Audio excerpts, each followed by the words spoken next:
ನಮಸ್ಕಾರ ಗುರು, ಎಲ್ರು ಹೇಗಿದ್ದೀರಾ? ನಾನು ತುಂಬಾ ಚೆನ್ನಾಗಿದ್ದೀನಿ. ಸೊ ವ್ಲಾಗ್ಸ್ ಬಂದು ತುಂಬಾ ದಿನಗಳಾಗೋದು, ತುಂಬಾ ದಿನಗಳೇನು ತಿಂಗಳುಗಳೇ ಆಗೋದು ಒಂದ್ಕಡೆ. ಸೊ ಯಾಕೆ ಏನು ಅಂತ ಯಾವಾಗಾದ್ರೂ ನೆಕ್ಸ್ಟ್ ಟೈಮ್ ಹೇಳ್ತೀನಿ. ಸೊ ಸದ್ಯಕ್ಕೆ ಏನಪ್ಪಾ ಮ್ಯಾಟ್ರ್ ಅಂದ್ರೆ, ನಮ್ಮ ಗಾಡಿದು 4ನೇ ಸರ್ವಿಸ್ ಆಯ್ತು. ಸೊ ಗಾಡಿ ಬಂದು ಇನ್ನೇನು ಆಲ್ಮೋಸ್ಟ್ ಒಂದು 14,000 ಹತ್ತತ್ರ ಬಂದ್ಬಿಟ್ಟಿದೆ. ಸರ್ವಿಸ್ ಮಾಡ್ಸಿನೂ ನಾನು ಆಲ್ಮೋಸ್ಟ್ ಒಂದು ಲೈಕ್ 1,135 ಕಿಲೋಮೀಟರ್ ಏನೋ ಓಡಿಸ್ಬಿಟ್ಟಿದ್ದೀನಿ. 13,800 ಚೇಂಜ್ ಓಡಿದೆ ಗಾಡಿ ಆಲ್ರೆಡಿ. ಸೊ 4ನೇ ಸರ್ವಿಸ್ ಕಂಪ್ಲೀಟ್ ಆಯ್ತು. 4ನೇ ಸರ್ವಿಸ್ ತುಂಬಾ ಅಂದ್ರೆ ತುಂಬಾ ಲೇಟ್ ಆಗಿ ಮಾಡಿಸ್ಬಿಟ್ಟಿದ್ದೀನಿ. ಸೊ ಅದರಿಂದ ಏನೇನ್ ಪ್ರಾಬ್ಲಮ್ಸ್ ಫೇಸ್ ಮಾಡಿದೆ ಅಂತ ಈ ವಿಡಿಯೋದಲ್ಲಿ ಹೇಳ್ತೀನಿ. ಸೊ ನೋಡ್ಕೊಳ್ಳಿ, ನಮ್ ಗಾಡಿ ಕಂಡೀಷನ್ ಇದೆ. 2-3 ಜಾಗದಲ್ಲಿ ಬಂದು ಕೆಲವರು ಮುತ್ ಕೊಟ್ಟಿದ್ದಾರೆ, ಅದು ಹೇಳ್ತೀನಿ ಎಲ್ಲೆಲ್ಲಿ ಕೊಟ್ಟವ್ರ ಅಂತ.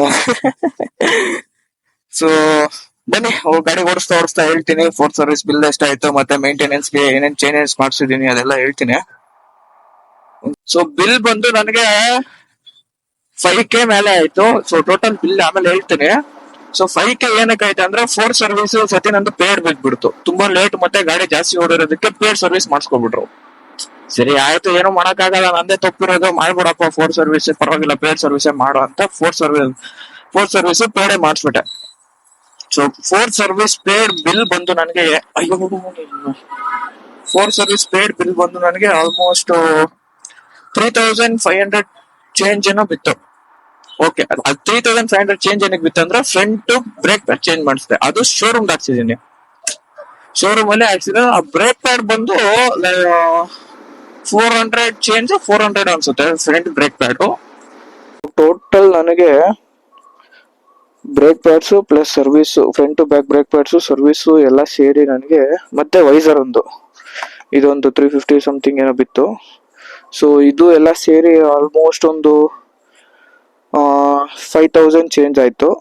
5,000 ಚೇಂಜ್ ಆಯ್ತು ಅನ್ಕೊಳ್ಳಿ. ಪ್ಲಸ್ ನಮ್ ಚೇಂಜ್ ಪ್ಯಾಕೆಟ್ ಒಂದು. ಸೊ ಅದೊಂದು 3,000 ಅನ್ಕೊಳ್ಳಿ ಗುರು. ಲೇಬರ್ ಚಾರ್ಜಸ್, ಆ ಚಾರ್ಜಸ್, ಈ ಚಾರ್ಜಸ್, ಮತ್ತೆ ಇಲ್ಲೊಂದು ರಬ್ಬರ್, ಇದು ಎಲ್ಲ ಸೇರಿ ಒಂದು 7,500 ಅನ್ಕೊಳ್ಳಿ.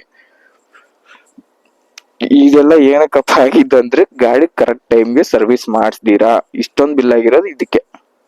ಚೇಂಜ್ ಪ್ಯಾಕೆಟ್ ಇನ್ನು ಲೈಫ್ ಇತ್ತು ಅದಕ್ಕೆ ಹೇಳ್ಬೇಕಂದ್ರೆ, ನಾನೇ ಲೇಟ್ ಮಾಡ್ಬಿಟ್ಟು ಅದನ್ನ ಚೆನ್ನಾಗಿ ಉಜ್ಜಾಡ್ಬಿಟ್ಟಿದೀನಿ. ಟೈಮ್ಗೆ ಲೂಪ್ ಮಾಡ್ತಾ ಇದ್ದೆ, ಆದ್ರೂನು ಹೋಗ್ಬಿಟ್ಟಿದೆ ಅದು. ಎಷ್ಟೊಂದ್ ಜನಕ್ಕೆ 14,000 ಕಿಲೋಮೀಟರ್ ಓಡಿದೆ ಗಾಡಿಗಳು. ಸೊ ಆದ್ರೂನು ಚೇಂಜ್ ಪ್ಯಾಕೆಟ್ ಇನ್ನು ಚೆನ್ನಾಗೇ ಇದೆ. ನಂದು ಚೆನ್ನಾಗಿ ಉಜ್ಜಾಡ್ಬಿಟ್ಟಿದ್ದೀನಿ, ನಾನು ಹೋಗ್ಬಿಟ್ಟಿದೆ. ಸೊ ಆಗ ಹೇಳ್ದಕ್ಕೆ ಕೆಲವರು ನನ್ ಗಾಡಿಗೆ ಮುತ್ ಕೊಟ್ಟವ್ರೆ. ಮುತ್ ಕೊಟ್ಟಿರೋದ್ ನೋಡ್ರಿ, ಈ ಶೇಪ್ ಏನಿದೆಯಲ್ಲ, ಇದು ಸ್ವಲ್ಪ ಹಿಂಗ್ ಬೆಂಡ್ ಆಗಿದೆ. ಮತ್ತೆ ಇಲ್ಲಿ ನೋಡ್ಬೋದು, ಇದೆಲ್ಲ ಹೊಡೆದೋಗ್ಬಿಟ್ಟಿದೆ, ಇದೊಂದ್ ಸ್ವಲ್ಪ ಬೆಂಡ್ ಆಗಿದೆ. ಮತ್ತೆ ಇಲ್ಲಿ ನೋಡ್ರಿ, ಇದೂನು ಬೆಂಡ್ ಆಗಿದೆ, ಇದು ಶೇಪೇ ಚೇಂಜ್ ಆಗ್ಬಿಟ್ಟಿದೆ. ಮತ್ತೆ ಇದು ಅಷ್ಟೇ, ಈ ಹಗ್ಗರು ಒಂದ್ ಸ್ವಲ್ಪ ಸೈಡ್ ಬಂದಿದೆ, ಇದೊಂದಾ. ಮತ್ತೆ ನೋಡ್ರಿ, ಇದೊಂದೇ ಸಪ್ರೇಟು, ಇದು ಮತ್ತೆ ಇದು ಸಪ್ರೇಟು. So total 3. ಸೊ ಇದೊಂದು ಇಷ್ಟಾಗಿದೆ. ಸದ್ಯ ಇದಾದಾಗ ತುಂಬಾ ದೊಡ್ಡದಾಗ ಆಗ್ಬೇಕಾಗಿತ್ತು ಆಕ್ಸಿಡೆಂಟ್. ಏನಂದ್ರೆ ಗಾಡಿ ಕಂಟ್ರೋಲ್ ಮಾಡ್ಕೊಂಡು ನಿಲ್ಸ್ಕೊಬಿಟ್ಟೆ. ಹಿಂಗಿರುತ್ತೆ ಗುರು, ಗಾಡಿ ಅಂದ್ಮೇಲೆ ಕಾಮನ್ ಅದೆಲ್ಲ, ಬಟ್ ಒಂದ್ ಸ್ವಲ್ಪ ಬೇಜಾರಾಗುತ್ತೆ. ಇಷ್ಟಿದೆ ಸಮಾಚಾರ. ಗಾಡಿ ಮೇಂಟೆನೆನ್ಸ್ ಕರೆಕ್ಟ್ ಆಗಿ ಟೈಮ್ ಟು ಟೈಮ್ ಮಾಡ್ಸಿದ್ರೆ, ಒಂದು ಗಾಡಿ ಚೆನ್ನಾಗಿರುತ್ತೆ, ಇನ್ನೊಂದು ನಿಮ್ ಗಾಡಿ ಓಡ್ಸೋಕು ತುಂಬಾ ಇಷ್ಟ ಬಿಡುತ್ತೆ. ಲೈಕ್ ಹಿಂಗಂದ್ರೆ, ಗಾಡಿ ಚೆನ್ನಾಗೈತಲ್ಲ ಬಿಡುಗರು, ಆರಾಮಾಗಿ ಓಡಿಸ್ಕೊಂಡು ಹೋಗೋಣ, ಟೆನ್ಷನ್ ಫ್ರೀ ಆಗಿರ್ತೀರ. ಇನ್ನೊಂದು, ಗಾಡಿ ಹಾಳಾಗ್ಬಾರ್ದು ಅಂದ್ರೆ ಟೈಮ್ ಟು ಟೈಮ್ ಕರೆಕ್ಟ್ ಆಗಿರ್ಬೇಕು. ಇನ್ನೂ ಒಂದೇನಂದ್ರೆ ಕಾಸ್ಟ್. ಸೊ ದುಡ್ಡು ನಿಮ್ಗೆ ಜಾಸ್ತಿ ಒಂದೇ ಸತಿ ಎಕ್ಸ್ಪೆನ್ಸಸ್ ಬೀಳಬಾರ್ದು ಅಂದ್ರೆ, so time to time maintain ಮಾಡ್ಕೋಬೇಕಾಗುತ್ತೆ. ಮತ್ತೆ ಇನ್ನೊಂದ್ ವಿಷಯ ಏನಂದ್ರೆ, ಎಷ್ಟೊಂದ್ ಜನ ನಮ್ ಸಬ್ಸ್ಕ್ರೈಬರ್ಸ್ಗೆ ಬ್ಯಾಟ್ರಿದು ಪ್ರಾಬ್ಲಮ್ ಆಗ್ತಾ ಇದೆ. ಸೊ ಒನ್ ಆಫ್ ಮೈ ಸಬ್ಸ್ಕ್ರೈಬರ್ಗೆ ಏನಾಗಿದೆ ಅಂದ್ರೆ, ಒಂದ್ಸತಿ ಚೇಂಜ್ ಮಾಡ್ಸಿದಾರೆ ಅವರು, ಮತ್ತೆ ಸೇಮ್ ಥಿಂಗ್, ಮತ್ತೆ ಬ್ಯಾಟ್ರಿ ಡೌನ್ ಆಗೋದು, ಗಾಡಿ ಸ್ಟಾರ್ಟ್ ಆಗದೆ ಇರೋದು, ಸೆಲ್ಫ್ ತಗೊಳ್ದೆ ಇರೋದು, ಈ ತರ ಇಶ್ಯೂಸ್ ಎಲ್ಲ ಆಗ್ತಾ ಇದೆ. ನನಗೇನು ಇದುವರೆಗೂ ಬ್ಯಾಟ್ರಿ ಇಶ್ಯೂ ಇಲ್ಲ, ಅಥವಾ ಇಂಜಿನ್ ಅಲ್ಲಿ ಏನೋ ಇಶ್ಯೂ ಇಲ್ಲ, ಸ್ಟಾರ್ಟಿಂಗ್ ಇಶ್ಯೂ ಏನಿಲ್ಲ, ಎಲ್ಲ ಕರೆಕ್ಟ್ ಆಗಿ ಇದೆ. ಟೈಮ್ ಟು ಟೈಮ್ ಪೆಟ್ರೋಲ್ ಹಾಕ್ಸ್ತೀನಿ. Maintenance is the only thing. ಗಾಡಿ ನೀವು ನೀಟಾಗಿ ಇಟ್ಕೊಂಡ್ರೆ ಮಾತ್ರನೇ, ಗಾಡಿ ನಿಮ್ದು ನೀಟಾಗಿ ಇಟ್ಕೊಳಕ್ಕೆ ಟ್ರೈ ಮಾಡುತ್ತೆ, ನಿಮ್ ಪಾಕೆಟ್ ಸೇವ್ ಮಾಡೋಕೆ ಗಾಡಿನೂ ಟ್ರೈ ಮಾಡುತ್ತೆ.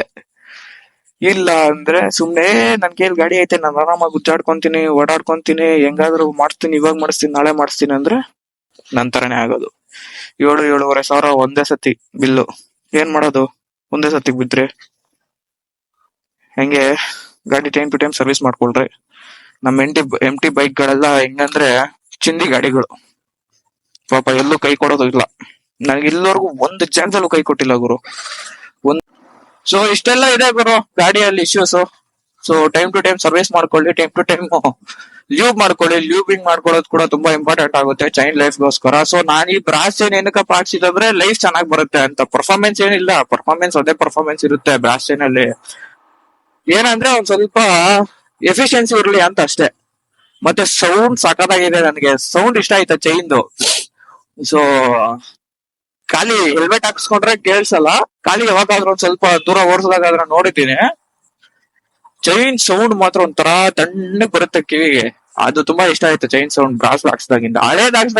ಹಳೇದಾಗ್ಸ್ದಾಗ ಲ್ಯೂಬ್ ಜಾಸ್ತಿ ಮಾಡಿದಾಗ, ಲ್ಯೂಬಿಂಗ್ ಜಾಸ್ತಿ ಆದಾಗ ಮಾತ್ರ ಸೌಂಡ್ ಬರ್ತಿತ್ತು. ಈಗ ಲ್ಯೂಬ್ ಇನ್ನೂ ಮಾಡಿಲ್ಲ ನಾನು, ಗಾಡಿ ಚೈನ್ ಸ್ಪ್ರಾಕೆಟ್ ಚೈನ್ ಮಾಡಿಸ್ದಾಗಿಂದ ಲ್ಯೂಬಿಂಗ್ ಮಾಡಿಲ್ಲ. ಬಟ್ ಈ ಒಂದು ಸೌಂಡ್ ಮಾತ್ರ ಸಖತ್ತಾಗಿದೆ. ಸೊ ಇದ್ರ ಬಗ್ಗೆ ನಾನು ಆಲ್ರೆಡಿ ಒಂದ್ಸತಿ ವಿಡಿಯೋ ಮಾಡಿದ್ದೆ, ಬಟ್ ಏನಾಯ್ತಂದ್ರೆ ಫೋಟೇಜ್ ಎಲ್ಲ ಡಿಲೀಟ್ ಆಗೋಯ್ತು. ಅದ್ ಯಾಕೆ ಡಿಲೀಟ್ ಆಯ್ತು, ಹೆಂಗ್ ಡಿಲೀಟ್ ಆಯ್ತು ಅಂತ ನನಗೆ ಗೊತ್ತಿಲ್ಲ. ಎಡಿಟಿಂಗ್ ಮಾಡಿರೋ ವಿಡಿಯೋ ಕೂಡ ಡಿಲೀಟ್ ಆಗ್ಬಿಟ್ಟಿದೆ. ಅದಕ್ಕೆ ನಿಮ್ಗೋಸ್ಕರ ಮತ್ತೆ ಮಾಡಿದೆ. ಸೊ ಇನ್ಮೇಲೆ ವ್ಲಾಗ್ಸ್ ಮಾಡ್ತೀನಿ ಚೆನ್ನಾಗೆ. ಸೊ ಟೈಮ್ ಸಿಕ್ತಾಗೆಲ್ಲ ವ್ಲಾಗ್ಸ್ ಮಾಡ್ತೀನಿ,